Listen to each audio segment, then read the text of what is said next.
the person standing opposite me now. In the rain. Is it still raining? I hadn't noticed. Is it still raining? I hadn't noticed. That line became one of the most quoted and mocked romantic moments in cinema history. And somehow a movie about a chronically late Englishman fumbling through social events turned into the highest-grossing British film ever made. Directed by Mike Newell and written by Richard Curtis, Four Weddings and a Funeral hit theaters in 1994 as a tiny British rom-com nobody expected to matter. Hugh Grant plays Charles, a commitment-phobic bachelor who encounters Carrie, an American woman played by Andie MacDowell, at wedding after wedding, while his circle of friends navigates love, loss, and terrible timing. Suddenly, it occurs to the chap that there is a way out of the deadlock. Kristen Scott Thomas, Simon Callow, John Hannah, and Charlotte Coleman round out the ensemble in what became the defining British romantic comedy of the decade. What started as a script nobody wanted to fund turned into a production nightmare involving budget cuts, actor salary disputes, and a writer who actively campaigned against his own star-getting cast. Today we're counting down 15 weird facts about Four Weddings and a Funeral. Stick around for number 1, because the movie that launched Hugh Grant to international stardom was the same movie he thought would end his career, and the story of how everyone involved believed they'd made a disaster is wilder than any wedding toast gone wrong. Now, before we dive in, make sure to hit that like button and subscribe because it really helps the channel grow. All right, let's crash some weddings. 15. Grant auditioned, surrounded by 50 Muppets. Hugh Grant's audition took place at the Jim Henson Studio in London, surrounded by 50 full-size Muppets. Kermit the Frog watched him perform. Grant later described it as very traumatic, not because the audition went badly, because he was performing a deeply personal wedding speech while Muppets stared at him. The studio was being used because producer Duncan Kenworthy was on sabbatical from Jim Henson Productions. So, the audition space came with Jim Henson's entire collection of foam and felt characters. Vocal exercises. Big church. Excellent. Often do the same myself. Not exactly the same vocab. Grant stood in a room with Richard Curtis, Mike Newell, Kenworthy, and dozens of Muppets hanging on the walls, sitting on shelves, positioned around the space. He performed a speech he'd actually given at his own brother's wedding, a real emotional moment from his life, in front of Kermit. I read the speech I had made at my brother's wedding, which I thought would charm them, but I think it slightly sickened them, Grant admitted. Curtis didn't find it charming. He found Grant too posh, too handsome, too wrong for Charles, but Grant got the role anyway, despite auditioning in what might be the most surreal casting environment ever created. 14. Grant suffered hay fever the entire shoot. Hugh Grant struggled with hay fever throughout the entire production. 5 weeks of outdoor weddings filmed during English summer, with pollen everywhere. The film was shot primarily in June and July 1993, peak allergy season in England. Multiple weddings took place in gardens, churchyards, and countryside estates. Grant was miserable, sneezing between takes, eyes watering, nose running, trying to look romantic while his immune system attacked him. He didn't just have hay fever for a day or a scene. The entire shoot, every outdoor location, every garden ceremony, every countryside reception. And he couldn't take medication that would make him drowsy because he needed to stay sharp. In the words of David Cassidy, in fact, while he was still with the Partridge Family, I think I love you. For rapid-fire dialogue and physical comedy. So he just suffered, powered through, delivered charming, romantic performances while internally dying from seasonal allergies. Director Mike Newell didn't help. He kept encouraging Grant to mess up his lines intentionally, to stammer and fumble, to look flustered. Grant was already flustered, from hay fever. Here's the cosmic accident. Grant's allergy-induced discomfort made Charles feel more authentically awkward. The physical suffering translated to nervous energy on screen. The stammering romantic lead who can't quite get his words out, that was partially Hugh Grant trying not to sneeze. 13. Grant's agent demanded £5,000 more and almost lost him. The role Hugh Grant was offered £35,000 to star in Four Weddings. His agent demanded £40,000. The producers nearly walked away and cast someone else. This was 1993. Grant was essentially unemployed. He'd appeared in small British films nobody saw and was about to quit acting entirely. Then the Four Weddings script arrived. Grant loved it. The producers liked him for Charles. Everything was aligning. Then Grant's agent, Michael Foster, got involved. Foster saw an opportunity. The producers clearly wanted Grant, so he asked for more money, just £5,000 more, a tiny increase. The budget was so tight that an extra £5,000 would require cutting something else. Another actor, a location, costumes. Foster thought they'd cave. They didn't. I am so sorry, Angus. Inexcusable. I'll be killing myself after the service if that's any consolation. Doesn't matter. Tom was standing by.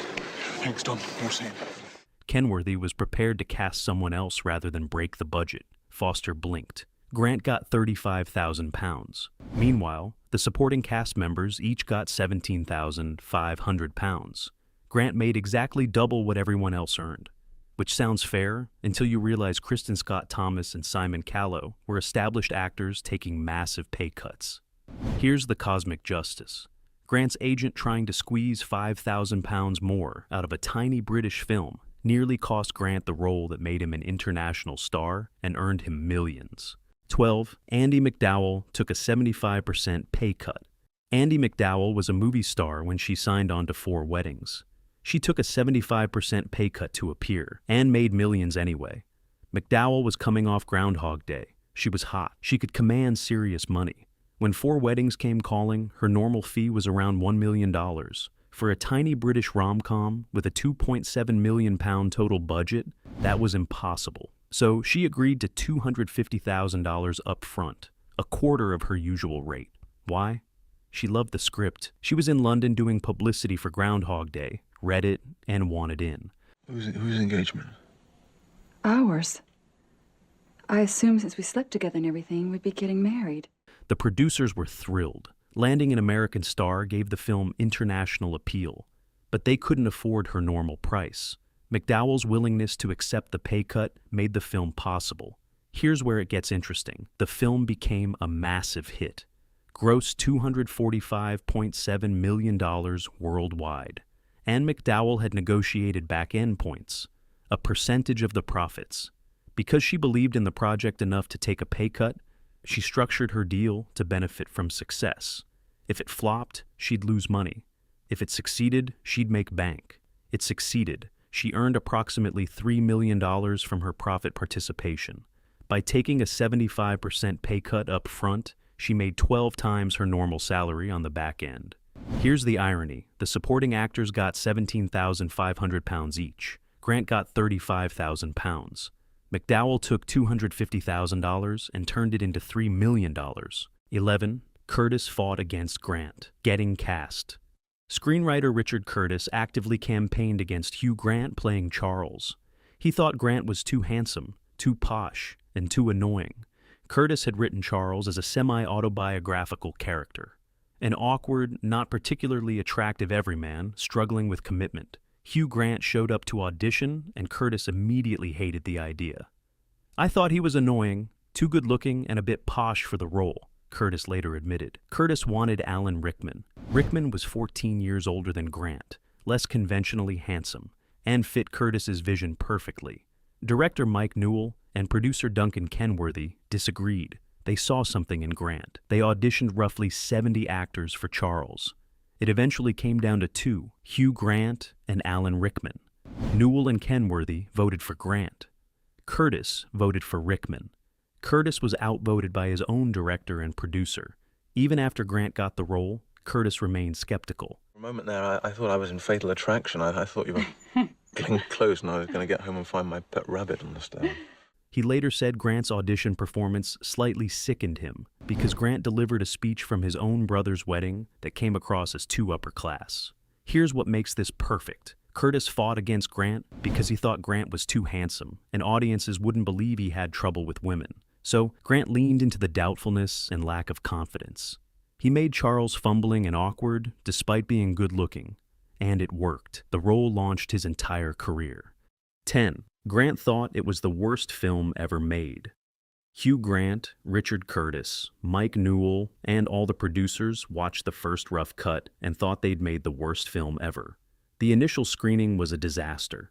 Everyone involved sat in a theater watching the rough cut and experienced collective horror. Grant later described it. "I thought we'd screwed it up. When we went to watch a rough cut, all of us, me, Richard Curtis, Mike Newell, the producers, all thought this was the worst film that's ever been perpetrated. They weren't being dramatic. They genuinely believed they'd created something terrible. The pacing felt wrong. The jokes didn't land. The romance felt flat."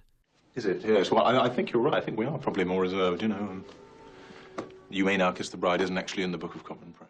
Everything that would later be praised as charming seemed awkward and broken. Grant continued, "We're going to go and emigrate to Peru when it comes out so no one can actually find us." That's how certain they were that the film would destroy their careers. Then they did a few more cuts, tightened the editing, adjusted the timing, and they took it to Santa Monica for a test screening. American audiences, the theater loved it, laughed in all the right places, applauded, and gave it high scores. Here's the cosmic irony. The movie they thought was unwatchable became the highest-grossing British film in history. The disaster they wanted to flee the country over earned $245.7 million and got nominated for Best Picture. 9. The title almost got changed. American executives hated the title Four Weddings and a Funeral. They thought it would turn off male viewers, so they suggested alternatives that were somehow worse. Gramercy Pictures, the U.S. distributor, bombarded the production with transatlantic faxes throughout filming. They objected to the language, the sexual content, and especially the title. They argued that men wouldn't see a movie with weddings in the title. It sounded too feminine, too romantic, not broad enough. So they proposed alternatives: true love and near misses, loitering in sacred places, skulking around, rolling in the aisles. Read those again. These were serious suggestions from professional executives. The creative team rejected every single one. Now that's a thought. I don't usually skulk a lot, but I suppose I could skulk if skulking were required. Do you skulk regularly? They fought to keep Four Weddings and a Funeral, despite repeated pressure to change it. The executives wouldn't let it go. They kept sending faxes, different titles, same argument. Curtis, Newell, and the producers held firm. The movie was released as Four Weddings and a Funeral in America with that title. It grossed $52.7 million in the U.S. alone and became a cultural phenomenon. The title became iconic. Here's the irony. The title executives thought would alienate male viewers became one of the most recognizable romantic comedy titles ever. Men saw it anyway. Everyone saw it. 8. They reshot the opening with Bugger for Americans. The opening scene features Charles and Scarlett saying the F word over and over. American executives demanded a version with British swear word, bugger, instead, after Mormon leaders walked out of the Salt Lake City screening. Four Weddings premiered at the Sundance Film Festival in Salt Lake City, Utah. Mormon Country. The very first scene shows Hugh Grant and Charlotte Coleman racing to a wedding while saying the F word approximately 20 times in 90 seconds.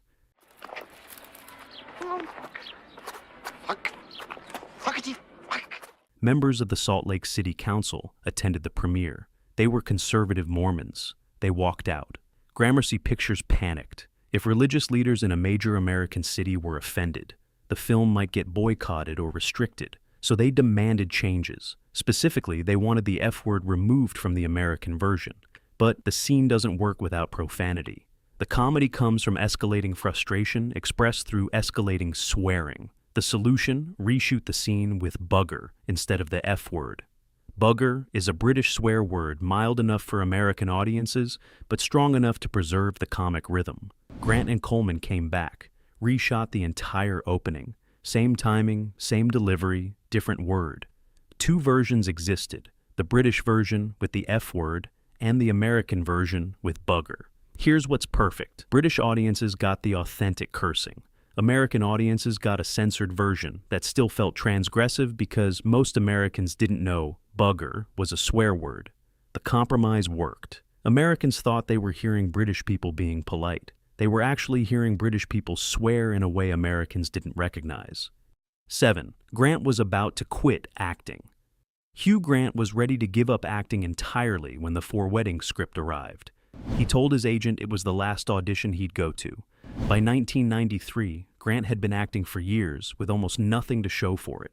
Small roles in obscure British films. period dramas nobody saw, European productions he later called Euro puddings, with French scripts badly translated into English.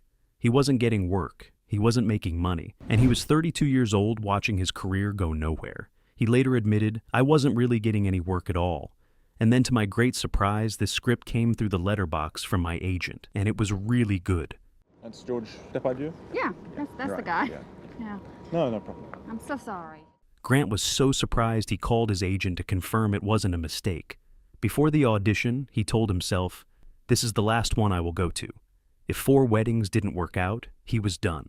He'd find another career. The audition was traumatic, held in the Jim Henson studio, surrounded by 50 full-size Muppets.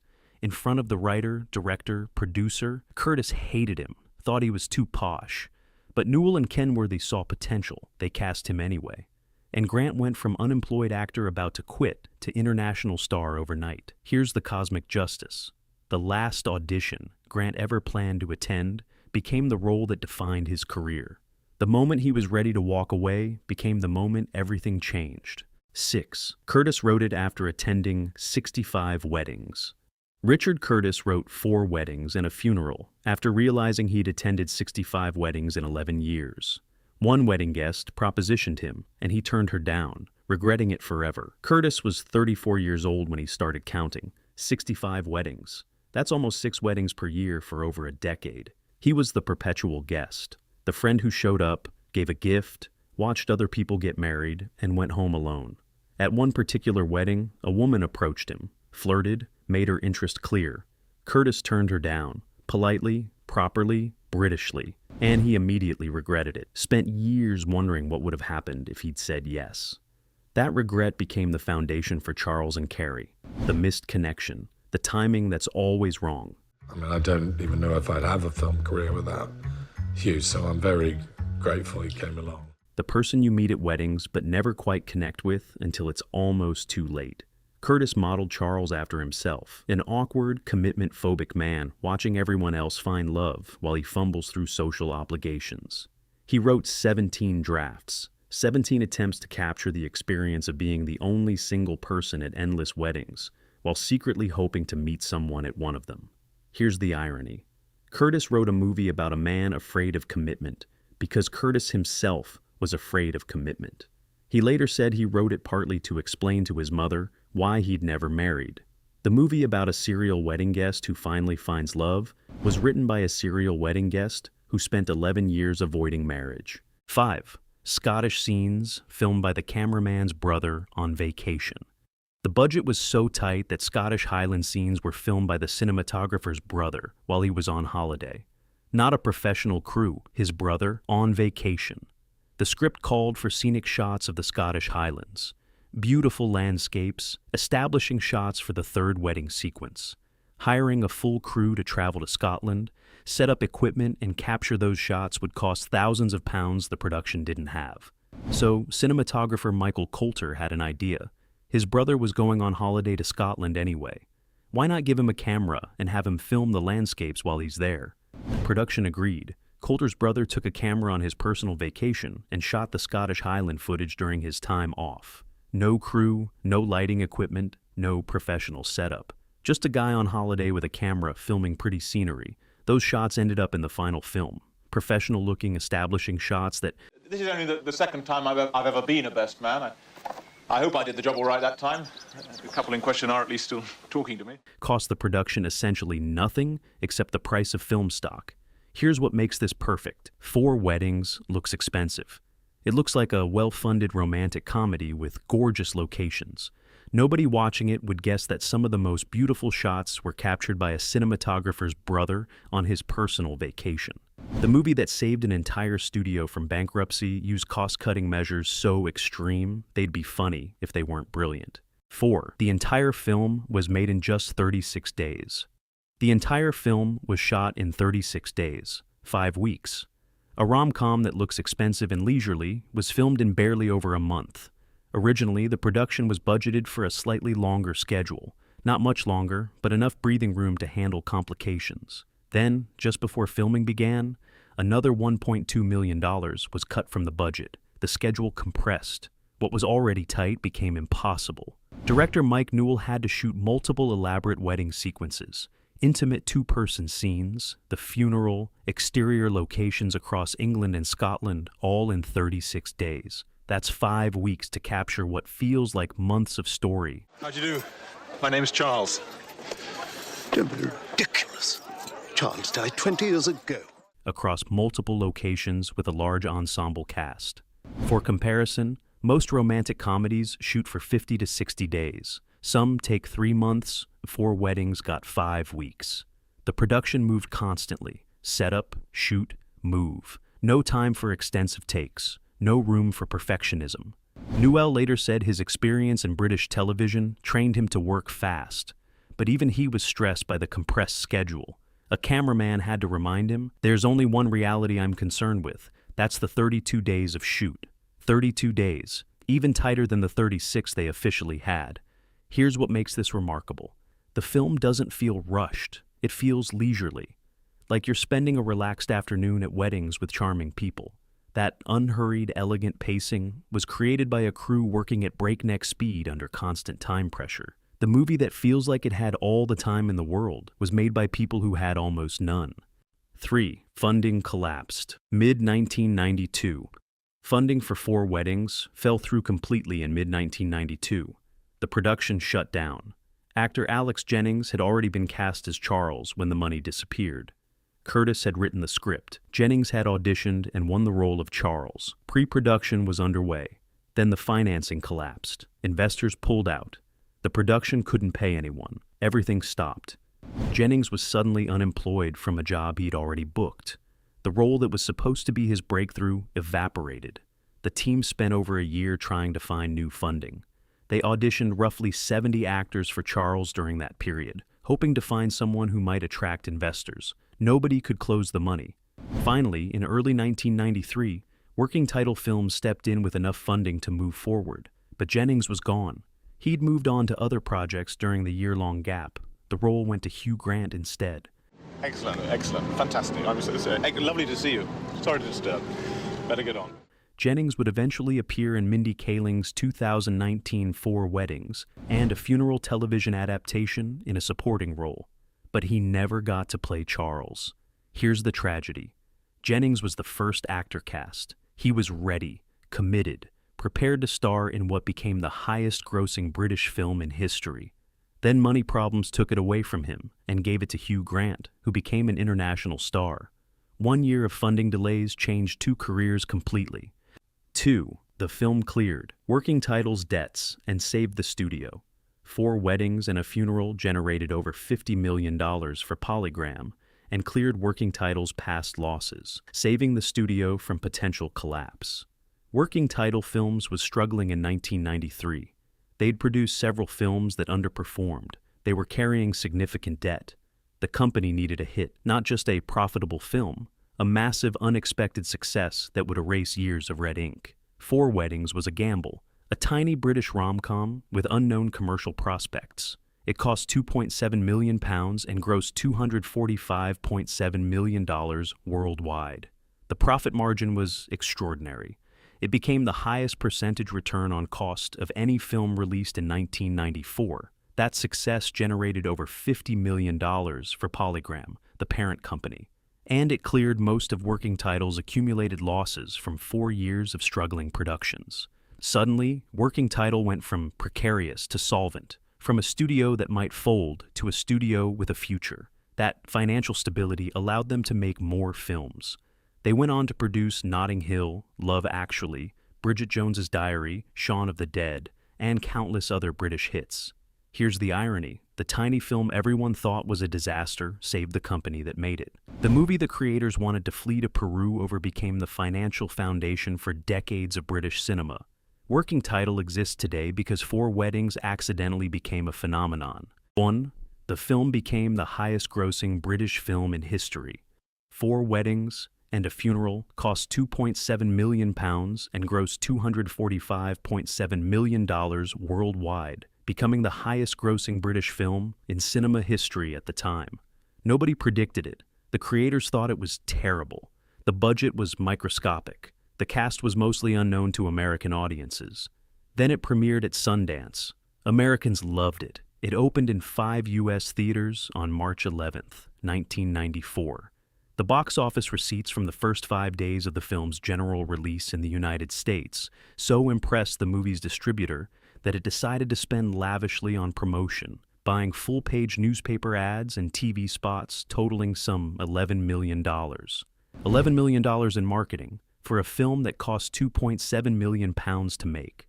The gamble paid off. The film went wide and exploded. It stayed #1 at the Australian box office for 5 weeks. It grossed $52.7 million in the U.S. alone.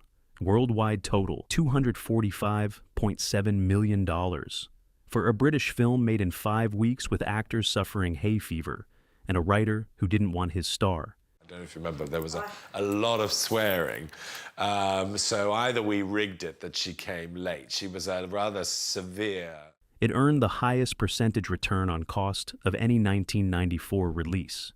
It became the highest-grossing British film in history up to that point. It received Academy Award nominations for Best Picture and Best Original Screenplay. Hugh Grant won the Golden Globe for Best Actor. Here's the cosmic victory. The movie everyone involved thought was the worst film ever made became the most successful British film ever made. And there you have it. 15 weird and wild facts about 4 weddings and a funeral. Which facts surprised you the most? Drop it in the comments below. And don't forget to like and subscribe for more stories about movies that accidentally became classics. Until next time.